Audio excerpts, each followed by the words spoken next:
안녕하세요. 자, 사회정책 강의를 시작하도록 하겠습니다.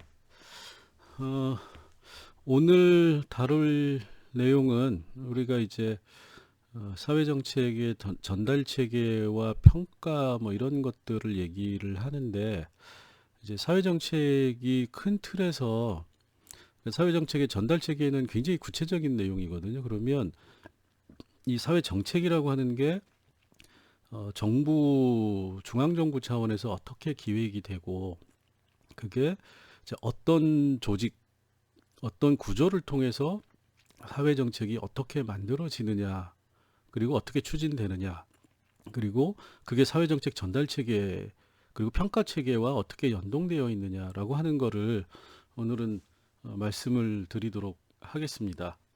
자, 그래서 전달체계와 더불어서 이제 추진체계라고 하는 게 중요한 내용인데, 실무적으로 사회정책이라고 하는 게 이제 운영되는 과정에 있어서 어, 이걸 이제 여러분들이 추진체계와 전달체계, 평가체계라고 하는 거를 세 개를 이제 같이 연동해서 보실 필요가 있을 것 같아요. 그래서 그걸 이제 하나하나 이제 말씀을 드리고 있는 겁니다. 자, 그러면 이 추진체계와 관련해 가지고는, 네. 자, 사회정책 추진체계에서 추진체계라고 하는 거는 뭐냐?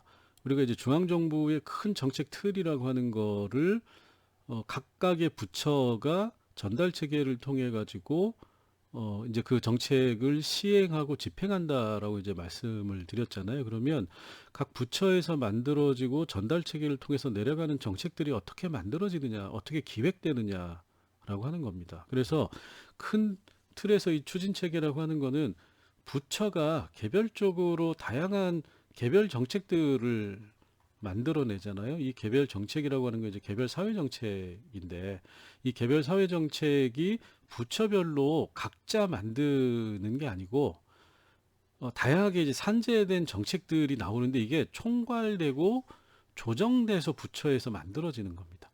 자, 그러면 누가 사회 정책의 큰 틀을 어떻게 잡고 총괄하고 각각의 부처에게 그 사회 정책의 개별 정책의 영역들을 할당하고 중복되는 경우에 그거를 조정하고, 그런 것들이 어떤 의사결정 과정을 통해서 만들어지느냐라고 하는 걸 우리가 추진 체계다, 이제 이렇게 얘기를 해요. 그래서 요거는 반드시 추진 체계는 여기에 플러스,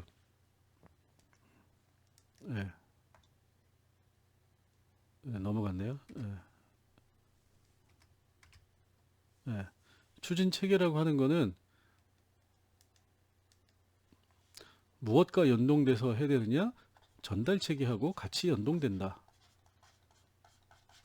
그리고 이렇게 해서 전달 체계라는 건 이제 집행 체계를 얘기를 하는 거니까, 정책의 집행 체계. 그 다음에는 평가를 통해서 환류가 된다. 환류라고 하는 건 이제 피드백이 되는 거죠. 그래서 다시 추진 체계로 돌아온다. 이렇게 이해를 하시면 됩니다. 자, 그러면 자, 추진 체계라고 하는 거는 처음에 이제 제가 뭐라고 하냐면 중앙정부라는 말을 일부러 했어요. 중앙정부 차원이라고 하는 거는 정책이라고 하는 개별적인 건데, 이 개별 정책이라고 하는 거는 어디서 나오느냐? 커다란 틀에서 나온다. 이걸 이제 우리가 프레임워크라고 얘기를 하죠. 큰 프레임이 있고, 이 프레임 하에서 개별 정책이 만들어지는 건데, 이 프레임은 어떻게 만들어지느냐? 사회 정책의 범위라고 하는 게 먼저 정해져야 된다라는 겁니다. 이걸 중앙 정부가 정한다라는 거예요. 자, 그러면 여기가 이제 이거는 이제 예시인데, 문재인 정부에서 사회 정책의 범위를 어떻게 잡느냐? 그러니까 결국 범위를 어떻게 잡느냐는 거는 주요한 사회 문제가 뭐냐라고 이제 사회 문제 영역을 정하는 거죠. 이게 이제 사회 정책의 범위를 하는 겁니다. 자, 그럼 여기는 사회적 위험과 불평등이라고 하는 거를 주된 사회 문제로 잡은 거죠. 그리고 이거를 두 개로 나눈 겁니다. 삶의 영역과 분배의 영역이다. 이게 이제 일종의, 이건 어떻게 보면은 경제와 밀접한 관련이 있는 영역이고, 이거는 우리가 일반적으로 얘기하는 사회적인 영역이라고 볼 수가 있는 거죠. 그리고 이거를 삶과 분배라고 하는 두 가지 영역에서 나타나는 사회적 위험과 불평등을 줄이기 위해서는 뭐가 필요하느냐? 역량과 협력이라고 하는 게 필요하다. 이렇게 이제 사회정책의 범위를 하는 거죠. 그럼 이거를 개선시키는 세부적인 영역, 건강, 일생활 균형, 환경의 질, 환경, 개인의 안전, 웰빙이라고 하는 거. 그다음에 이제 이 경제와 관련된 분배 영역에서는 이게 소득 정책인 거죠. 소득과 자산, 일자리, 주거, 사회복지라고 하는 분배 영역을 해놓고 이런 것들을 개선하기 위해서 필요한 게 뭐냐? 교육, 훈련, 숙련 개발, 사회적 관계와 거버넌스라고 하는 네 가지. 이렇게 이제 한 겁니다. 자, 그래서 이걸 통해서 뭘 올리느냐? 생산성을 올린다라는 거죠. 이건 이제 경제적인 영역이죠. 그리고 경제적 영역에 소위 말하는 사회적 자본이라고 하는 것도 갖다가 넣어놓은 거죠. 그래서 이 전체가 미래의 동인 경제사회적 기반을 이렇게 해서 만들어가는 사회정책을 하겠다. 이런 식으로 이제 문재인 정부에서는 사회정책의 범위를 크게 이제 잡은 겁니다. 자, 그 다음에, 자, 그러면 사회정책의 영역이라고 하는 거를 이렇게 잡았으면, 아까 이제 얘기를 했죠. 삶의 영역, 역량의 영역, 생산성의 영역이라고 하는 세 가지로 사회정책의 영역을 설정을 했으면, 자, 이거를 추진하는데 어떤 방식으로 추진할 거냐. 중앙정부가, 이게 이제 중앙정부, 그죠? 자, 여기 정부 영역이 있고, 민간 영역이 있고, 그 다음에 정책의 기획이 있고, 수립 및 시행이 있는데, 자, 요 두 가지, 1과 2라고 하는 거는, 이렇게 하면 이제, 이거 뭐죠? 주체가 되는 거죠. 그 다음에 3과 4라고 하는 거는, 이렇게 묶어가지고, 자, 요게 이제 정책과, 정책의 기획과 집행의 영역이 되는 거죠. 근데 여기 총괄 조정 협력은 결국 누가 하느냐? 중앙정부가 한다라는 겁니다. 근데 중앙정부가 필요에 따라서는 중앙정부 자체 또는 지방자치단체나 공공기관이라고 하는 공공영역을 동원을 하고 더불어서 필요에 따라서는 민간 영역을 끌어들인다라는 거죠. 그리고 이 민간 영역에는 시장에서 활동하는 기업 중요하죠. 그 다음에 소위 말하는 시민사회 영역이라고 하는 게 여기 같이 들어가 있다. 그래서 요거 주체를 가지고 이게 이제 어떻게 보면 이해관계자라고 볼 수가 있는 거죠. 그래서 정책 기획을 만들고 중장기 기획이라고 하는 건 비전과 방향을 정하는 겁니다. 그리고 이 중장기 비전과 방향에 따라서 구체적인 정책의 내용을 만들고 이거를 각 부처를 통해서 기본 계획을 세우고 그거를 시행하는 역할. 요게 이제 추진 원리가 된다라는 겁니다. 그래서 공공과 민간이 역할을 나누고 중장기 비전과 방향이라고 하는 사회정책의 기본 틀을 만들고 이 틀에 따라서 계획을 세우고 계획을 이제 수립하는 거죠. 계획 수립. 그 다음에 계획의 시행. 이게 이제 여기서부터가 뭐가 나오냐면 이 시행의 영역이 전달체계의 영역이 된다. 이렇게 여러분들이 생각을 하시면 됩니다. 자, 그 다음에는 자, 그러면 사회정책의 구체적인 추진 과정은 어떻게 되느냐 도대체 실무적으로. 자, 첫 번째가 당연히 이 위에는 대통령이 있어요. 근데 이제 우리나라는 이 정부조직법상 국무총리가 실질적인 내치를 일단은 담당하도록 형식적으로 돼 있습니다. 그래서 청와대에서 정책 방향을 이제 만들어서 크게 이제 관리를 하지만 실질적으로 그거를 하는 역할은 국무총리에게 주어져 있어요. 그리고 이 국무총리 밑에는 이제 전에 말씀드렸죠. 이게 소위 말하는 청와대 이제와 같은 비서실이다. 그리고 이 비서실이 국무 1, 국무 2로 나눠져 가지고 여기 보면 국정운영, 정부 업무평가, 그다음에 규제조정, 그다음에 여기 이제 경제조정, 사회조정. 결국 국무총리실에서 하는 게 핵심적인 게 뭐냐? 조정하는 역할이다. 그래서 여기 보면 재정금융, 산업과학 거의 부처별로 다 돼 있어요. 새만금, 사회복지, 교육문화, 그다음에 환경, 고용, 식품, 의학. 그다음에 여기는 이제 공직관리, 이거 이제 행자부 영역이고, 그다음에 이제 규제 혁파, 정부 업무 평가, 뭐 국정 운영, 뭐 이렇게 해가지고 개발 협력, 외교, 일반 이렇게 해가지고 거의 부처의 모든 영역을 다 국무조정실이 총괄을 하고 있다라는 겁니다. 그래서 여기서 뭐 하는 거냐? 조정을 하는 건다. 그다음 두 번째로 총괄과 조정이라고 하는 것이 국무총리실에서 이제 이루어지죠. 실질적으로는 청와대에서 이루어지긴 하지만 청와대와 그 다음에 이제 집권 여당이 사실상 거의 이제 이 큰 방향을 잡으면 요거 이제 국무총리실은 이제 그거에 따라서 그거를 절차적으로 만들어가는 역할을 주로 하고 있지만 어쨌든 이제 그 국무총리를 해서 주관을 하게 되는 거고 이제 거기서 큰 틀이 만들어지면 이제 개별 부처로 그게 내려갑니다. 그런데 개별 부처의 이제 사회관계 장관회의라고 하는 국무총리가 주재해가지고 사회관계, 이 사회정책의 영역이죠. 사회정책의 영역에서는 이게 이제 사회정책에 관련된 거죠.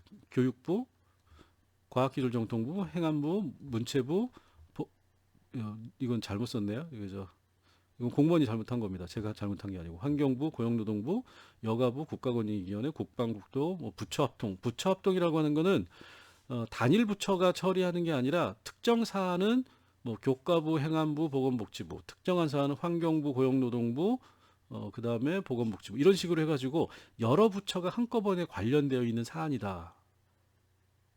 여러 부처가 한꺼번에 관여되어 있는 사회정책이다. 이렇게 얘기를 하시면 돼요. 그래서 이제 사회관계장관회의라고 하는 거는 사회정책과 관계 있는 장관들이 모여서 하는 회의다. 그래서 실질적으로 추진실적은 이 사람들이 모여가지고 이제 이 교과부에서 내놓은 안을 대해서 심의, 토의, 보고, 심의, 토의, 보고. 심의한다는 건 결정을 한다. 토의한다는 거는 말 그대로 토론을 한다. 보고한다라고 하는 거는 그냥 이렇게 진행되고 있다라고 하는 걸 얘기하고 듣는다. 이렇게 이해를 하시면 돼요. 그럼 이제 여기서 주로 하는 게 교육과 관련된 거, 실적을 보면.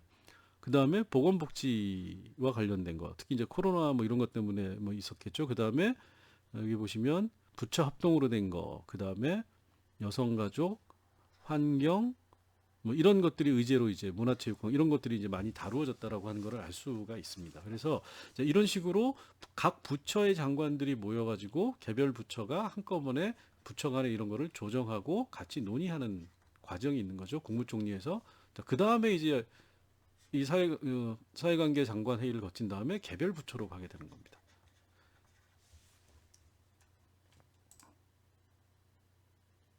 자, 그리고 개별 부처로 가기 전에 여기 이제 정부위원회라는 조직이 있어요. 그러니까 이제 플러스 이렇게 해야 되겠죠.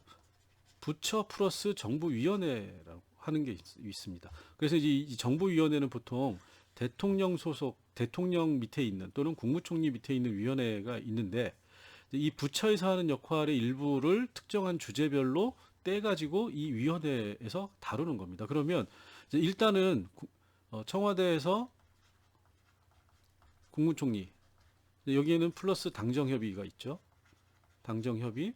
그럼 이제 국무총리실로 어느 정도 윤곽이 이제 짚어지면 국무총리실로 넘어가고 여기에서 이제 논의해가지고 개별 부처로 여기 이제 조정해가지고 개별 부처로 가게 되는 거죠.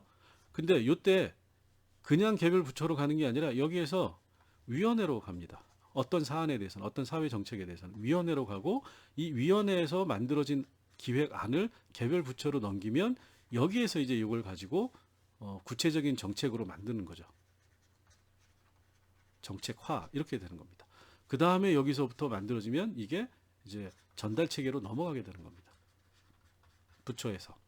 자, 그러면 여기에서 이제 중요한 게 경제사회발전노사정위원회 경사노위라고 우리가 줄여서 얘기하는 거. 그 다음에 국가인적자원위원회. 그 다음에 일자리위원회인데 이거 문재인 정부 초기에 굉장히 중요한 위원회처럼 느껴졌는데 지금은 아무것도 안 하고 있는 있으나마나한 위원회가 되는 거죠. 청년위원회 만들어 놓고 거의 의미 없죠. 그 다음에 요새 이제 중요한 게 저출산고령사회위원회. 그 다음에 4차 산업혁명위원회도 예전에 몇 번 해놓고 별로 뭐 특별한 활동을 잘 안 하고 있어요. 자, 정책기획위원회가 굉장히 중요한 말 그대로 정책을 기획하는 거죠. 대부분의 정책이라고 하는 게 여기서 큰 틀이 만들어져 나옵니다. 그래서 이게 굉장히 중요한 그 위원회예요. 그래서 정책기획위원회라고 하는 게 있고, 그 다음에 지금 정책기획위원회 위원장을 사회학과 교수 출신이신 분이 하고 있죠. 뭘 어떻게 얼마나 뭐 하고 있는지 모르지만 어쨌든 그렇습니다. 그래서 이 정책기획위원회가 사실은 굉장히 중요한 영향력을 가지고 여기에 이제 실질적인 정책의 방향을 전달하는 역할들을 많이 한다. 그러면 이 중에서 이제 이것도 사실 형식화된 중요한 위원회긴 한데 대통령 산하위원회 중에 현재 중요한 위원회는 제일 중요한 게 정책기획위원회고 그 다음에 지금 이제 조금 활동을 하고 있는 게 경사노위라고 하는 이 두 가지가 있다. 이렇게 이제 이해를 하시면 돼요. 그 다음에 자, 여기는 뭐 이건 지나간 거니까 옛날 거고, 이것도 이제 뭐 거의 사회적으로 문제가 해결되지 않았지만 이제는 뭐 그렇죠. 5.18도 그렇고, 요새 4차 산업혁명 관련해 가지고 공공데이터 전략위원회라고 하는 게 이제 조금 중요성을 가지고 있고, 국가과학심 요건 이제 기술 관련된 거죠. 이것도 이제 중요하고, 이 국가보훈위원회는 이제 훈장이나 그 다음에 이제 애국선열에 대한 보훈을 이제 결정하는, 보상이나 이런 걸 결정하는, 인정해주고 뭐 이런 거니까, 이것도 이제 국제개발협력위원회는 이제 우리나라 내부적으로라기보다는 국제개발 협력을 하는 데 있어서 요 위원회가 이제 좀 중요한 역할을 하고 있고, 그 다음에 이제 요거는 이제 개별 현안에 관련된 거죠. 여기 저 대구 군공항 이전도 여기와 관련이 있고, 그 다음에 녹색성장위원회가 이제 그린 뉴딜 하면서 이제 좀 중요한 역할을 하고 있고, 그 다음에 여기 이제 쭉 보시면 굉장히 많아요. 엄청나게 많은데, 어떤 건 굉장히 개별적인 사안이고, 어떤 건 굉장히 그 중요한 포괄적인 사안을 뭐 하고 있는 게 있는데, 모든 게 다 중요하지 않아요. 이 중에 실질적으로 정부마다 그러니까 어떤 틀이나 이런 것들이 여기서 만들어지느냐에 따라서 특정한 위원회가 갑자기 중요해지기도 하고 덜 중요해지기도 하고 그렇습니다. 그래서 여러분들이 쭉 보면 굉장히 많은 위원회가 있지만, 이 중에서 뭐 참 의미 없는, 있으나마나한 회의도 거의 안 하는 위원회도 많고, 그 다음에 어떤 거는 이제 굉장히 그때그때마다 중요해지는, 근데 여기 이제 국무총리는 굉장히 실무적인 내용이 많이 있고, 여기는 이제 조금 이거보다는 훨씬 더 방향을 잡는 진짜 기획과 관련된 위원회들은 대통령 밑으로 다 들어가 있다. 그래서 이제 여기에서 방향이 잡히면 이 방향을 잡는데 이제 관여하는 게 정책기획위원회고, 그 다음에 여기에서 이제 큰 정책의 틀이 잡히면 여기 이제 위원회로 개별 부처로 바로 가기도 하고, 여기 있는 특정 사안이 있으면 위원회로 가서 위원회에서 다시 개별 부처로 가고, 이게 이제 구체적인 정책 단위는 개별 부처에서 주로 많이 만들어진다. 이렇게 이제 사회 정책이 위에서 중앙정부 차원에서 기획이 되는 것, 이렇게 이제 여러분들이 생각을 하시면 됩니다. 그래서 이 정부위원회라고 하는 게 상당히 이제 중요한 역할을 하기도 한다. 부분적으로 이렇게 이제 생각을 하시면 되고, 자, 그래서 여기 이제 대표적으로 정책기획이라고 하는 거를 보면 여기 이제 이렇게 방향을 잡는 거예요. 자, 아까 제가 정책기획위원회가 굉장히 앞에서 중요하다고 얘기를 했잖아요. 여기, 네, 여기 정책기획위원회. 이게 이제 중요한 겁니다. 그래서 이 정책기획위원회가 대통령 직속 정책기획위원회하고 정부 부처 합동하고 같이 해서 이런 정책기획의 틀을 많이 만들어요. 여기서. 자, 그러면 요거 이제 정책 유아 청소년, 청년, 중장년, 이게 이제 이렇게 하면 뭐죠? 생애 주기가 되는 거죠. 세계 주기형 정책을 만든다. 그러면 자, 요거는 이제 그 역량 개발과 관련된 정책이 되겠죠. 역량 개발과 관한 정책은 생애 주기형으로 간다. 그래서 이 역량 개발의 핵심적인 주체가 뭐냐? 여기 아동 청소년, 청년은 이런 걸 통해 가지고 이제 평생 교육을 통한 역량 개발, 이렇게 이제 정책 방향이 잡히는 거죠. 그러면 여기는 이제 제도권에서 주로 이루어지는 제도권 교육 통로를 통해서 이루어지는 거니까 규격화된 교육 과정이고, 교육 적차가 크고 대학의 서열화가 발생하고 있다. 그 다음에 여기도 산업사회들 주로 이제 생산 제조와 관련된 역량 개발이고, 내용 훈련과 산업 수요가 불일치하는 문제가 있고, 이게 이제 문제점인 거죠. 정책의 대상이 되는 문제점을 이렇게 이제 뽑아낸 겁니다. 그래서 뭐냐면 교육 훈련에 있어서 계층별 직업별 격차가 커진다. 이거 이렇게 하면 안 되겠다라는 거죠. 그래서 뭐냐? 이렇게 이제 방향을 잡아낸 겁니다. 첫 번째로 교육 과정을 혁신한다. 어떤 방향으로? 다양성과 창의성. 그 다음에 기회 격차를 해소하기 위한 기반을 만든다. 그 다음에 그걸 하기 위해서 공공 인프라를 강화한다. 그 다음에 이거를 통합적으로 관리하는 거버넌스 지배구조를 구축한다. 이렇게 이제 정책이 기획이 되는 겁니다. 자, 그러면 4차 산업혁명을 대비하기 위한 교육과정의 전면 혁신, 이게 방향이 되는 거니까 이제 전략이 되는 거죠. 전략 다음에 뭐가 나오는 거죠? 전술이죠. 전술이라고 하는 거는 실행 가능한 계획, 실행 계획을 얘기를 하는 겁니다. 그래서 이걸 우리가 액션 플랜이라고 얘기를 하죠. 액션 플랜. 자, 이 액션 플랜을 어디서 만드느냐? 부처, 위원회 이런 데서 만들어 준다라는 겁니다. 자, 그러면 조금 전에 말씀드렸듯이 중앙정부 차원에서 총괄 조정을 통해 가지고 기본 계획의 비전, 목표, 전략을 수립을 했어요, 지금. 자, 그러면 이걸 이제 영역별, 분야별로 이제 실질적인 실행 가능한 형태로 쪼갠다라는 겁니다. 실행 가능. 어디에서 하느냐, 이거를 부처와 위원회. 자, 그러면 이건 이제 세부 목표가 되겠죠. 세부 목표, 세부 목표, 세부 목표, 세부 목표. 이 목표를 달성하기 위한 구체적인 수단과 활동. 자, 여기에서 뭐가 나오는 거죠? 구체적인 정책, 개별 정책이 나온다는 거예요. 개별 정책. 그 다음에 이거의 전달 체계가 여기에 이제 묶이게 되는 겁니다.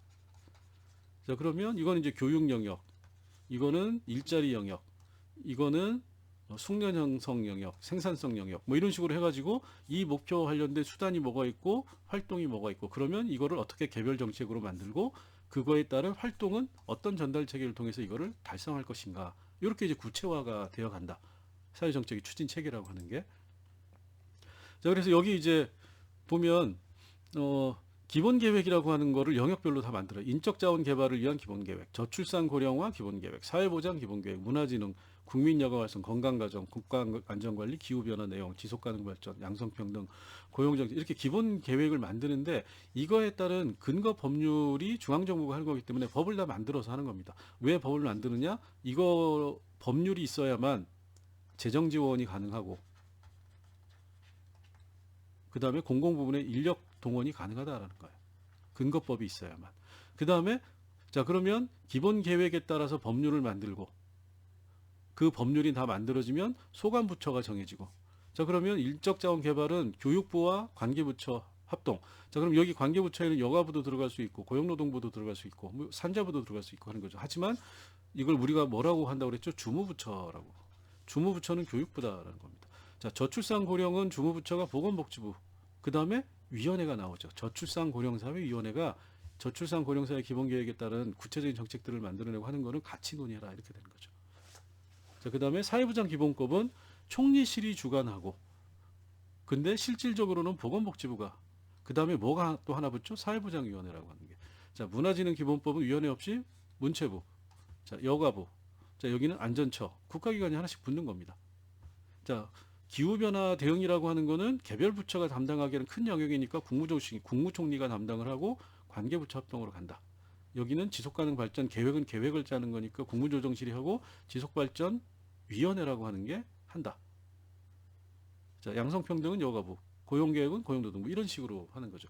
그래서 요거에 따라서 계획을 만드는 겁니다. 요거 이제 2차 이후에 계획 수립 더 이상 안 한다.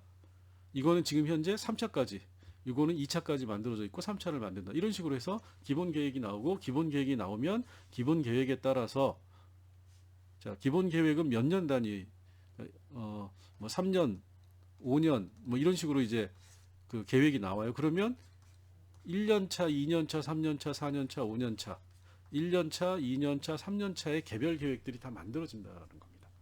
이렇게 이제 정책이 추진이 되는 거죠. 위에서부터 계통적으로 쭉 내려오는 거죠. 그래서 여기서 이제 중장기 정책 방향과 관련된 정책의 목표 및 방향이 정해지고, 이제 국가 차원, 중앙정부 차원에서 하는 거죠. 중앙정부인데 여기 이제 실질적으로 청와대, 국무총리, 개별부처, 이게 이제 중앙정부니까 여기서 해주면 요거에 따라서 기본 계획을 만들고, 자, 그러면 기본 계획은 국가 차원과 부처 차원, 부처 단위로 이제 구체화가 된다라는 겁니다. 자, 그러면 여기에 이제 기본 계획에 따라서 앞에서 말씀드렸듯이 연도별 시행 계획, 이걸 이제 우리가 아까 말씀드렸듯이 액션 플랜이라고 얘기를 해요. 실행 계획. 그냥 액션 플랜 이렇게 얘기를 많이 합니다. 그냥 용어를 알아두세요. 자, 그 다음에 이 연도별 시행 계획을, 여기서부터가 이제 개별 정책이 되는 거죠. 자, 그러면 연도별 시행 계획이 나오면 이 연도별 시행 계획에 따른 구체적인 정책의 집행, 추진, 업무 수행이, 자, 이건 집행이죠. 어디서 이루어지느냐? 개별 부처. 자, 이 개별 부처라고 하는 건 뭐냐? 주무부처. 자, 여기서부터 이제 그러면 주무부처에 뭘 타고 전달 체계를 타고 정책의 시행이 된다. 그 다음에 이제 여기가 정책 평가의 영역이다. 이게 이제 다음에 하게 될 정책 평가 영역이다. 이렇게 이제 이해를 하시면 됩니다. 그래서 계획이 굉장히 중요해요. 정책의 기획, 입안, 그 다음에 실행 과정이라고 하는 게 이제 전달 체계와 관련된 부분이고, 전달 체계를 통해서 집행이 끝나면 뭐가 이루어지느냐? 평가가 이루어진다. 자, 그러면 어떤 거는 부처 차원에서 평가를 하는 경우도 있지만 국가 차원에서 평가를 하는데, 이 국가 차원의 평가를 주로 어디서 하느냐? 국무총리실에서 한다는 겁니다. 자, 그러면 정책의 기획 총괄 평가는 어디서 하느냐? 국무총리실에서 한다.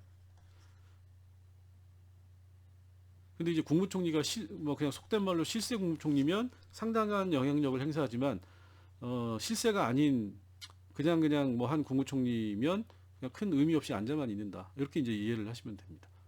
그러면 앉아만 있는 사람일 경우엔 주로 어디서 하느냐? 청와대에서 다 한다. 누가? 청와대의 수석이라고 하는 비서들의 대표라고 하는 사람이 뭐 민정수석, 사회정책수석 뭐 이렇게 하는 비서실장 이하 이런 수석들이 실질적으로 이거를 다 한다. 이렇게 이제 이해를 하시면 될 것 같아요.